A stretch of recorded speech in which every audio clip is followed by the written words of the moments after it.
નમસ્કાર, ખબર અરવલ્લીમાં આપનું સ્વાગત છે।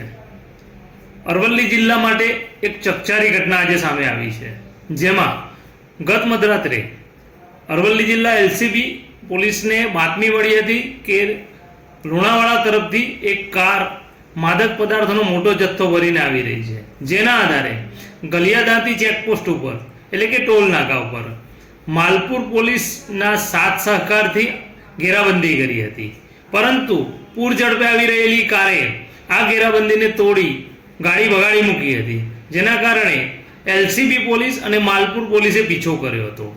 માલપુર પોલીસની એક ટીમ માલપુર 4 રસ્તા પાસે ઊભી રહી હતી, ત્યારે આ કારમાંથી એક યુવકે સીધું પોલીસ ઉપર ફાયરિંગ કર્યું હતું।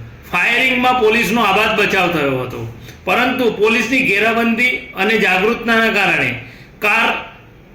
કારના કાચ ઉપર દંડો મારતા કાર સાઈડમાં ઊભી કરી રાતના સમય હોવાથી કારમાં સવાર એક વ્યક્તિ ભાગી છૂટવામાં સફળ થયો હતો, જ્યારે કારનો ચાલક પોલીસના હાથે ઝડપાઈ ગયો હતો।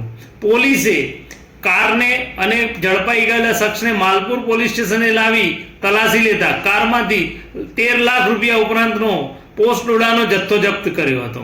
જોકે પોલીસની સમય સૂચકતા અને જાગૃતતાના કારણે એકાદ પોલીસ કર્મીનો બચાવ થયો હતો। જો આ ઘટનામાં સહેજ પણ ગફલત રાખી હોત તો કોઈ કર્મચારીનો જીવ ગયો હોત।